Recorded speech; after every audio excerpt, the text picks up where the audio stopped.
For over 1,000 years, before a single European ship reached the coast of East Africa, another slave trade was already running. One that would go on to outlast the transatlantic trade, and one that most people have never been taught about in school. It moved through the Indian Ocean instead of the Atlantic. Its main hub wasn't in the Americas.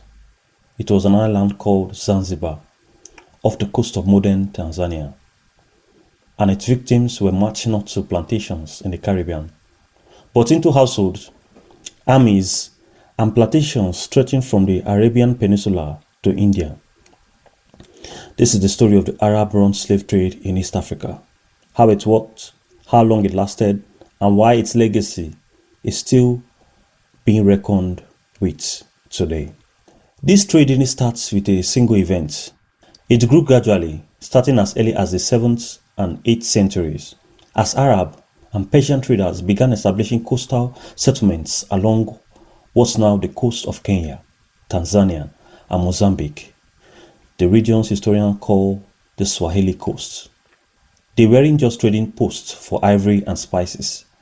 From very early on, captured East Africans were part of the cargo, moving north along these routes to the Arabian Peninsula, the Persian Gulf, and eventually as far as India and China. What makes this trade historically distinct is its sheer length.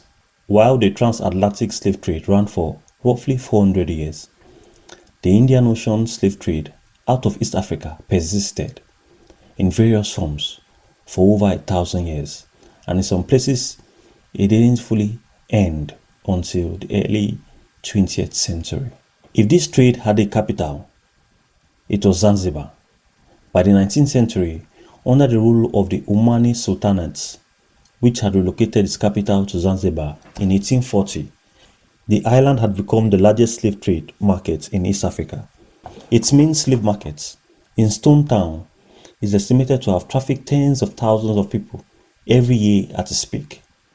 Caravans would march captives, many taken from as far as inland as the African Great Lakes region, modern-day Democratic Republic of Congo, Malawi, and Zambia, hundreds of miles to the coast.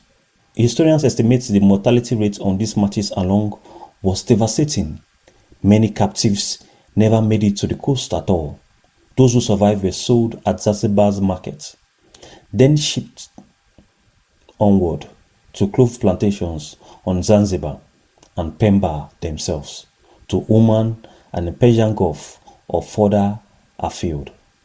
One historical detail that's often left out: a significant number of enslaved boys were subjected to castration before being sold into domestic service or as soldiers, a practice with a horrifyingly high mortality rate on its own, which historians estimate killed as many as the majority of those who underwent it. It's worth being precise here, because these two trades are often flattened into one story when they operated quite differently. The transatlantic slave trade was built almost entirely around forced agriculture labor, plantation economies in the Americas. The Indian Ocean trade was more varied. The enslaved East Africans worked as domestic servants, soldiers, pearl divers, and laborers on plantations, but also, particularly for women, were trafficked into concubinage and harems across the Arab world and Persia. Scholars also point out a demographic difference because a large share of enslaved people in this trade were pulled into domestic and military roles rather than plantation labor.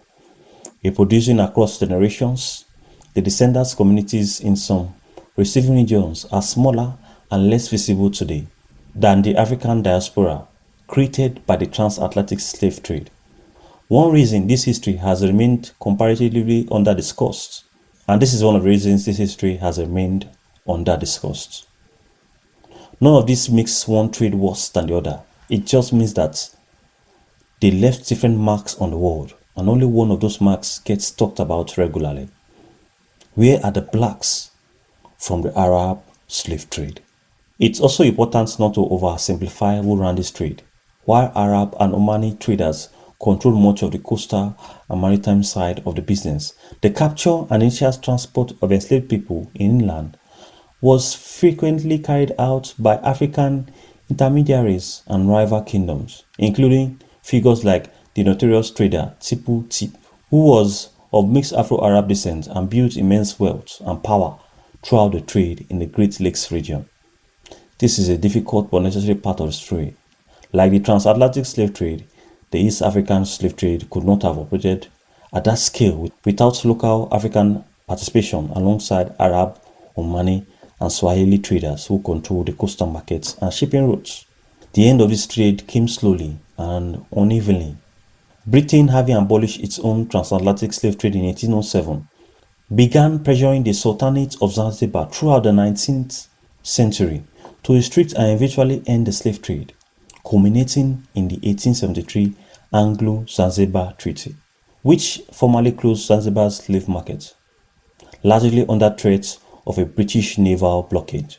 But formal abolition on paper didn't mean the practice vanished overnight. Slavery persisted in parts of East Africa and the Arabian Peninsula well into the 20th century. Oman didn't formally abolish slavery until 1917. Today, the legacy is visible in Zanzibar itself. The old slave chambers in Stone Town are preserved as a memorial site, and it's also visible more broadly in the cultural and demographic makeup of communities across the Swahili coast, the Gulf, and parts of South Asia, where East Africans' ancestry remains part of the population's history, even if it's rarely discussed in those terms. The Arab slave trade in East Africa ran for over 1,000 years, moved millions of people, and shaped the demography, economies, and culture of an entire ocean. And yet it remains one of the least taught chapters of the global history of slavery. Understanding it isn't about ranking which historical atrocity was worse. It's about recognizing that the trade in human beings out of Africa didn't happen on one coast, in one direction, or by one group of people alone. And that the fuller that picture gets, the better we understand how deeply this history shaped the world we live in today. Had you learned about this trade before today?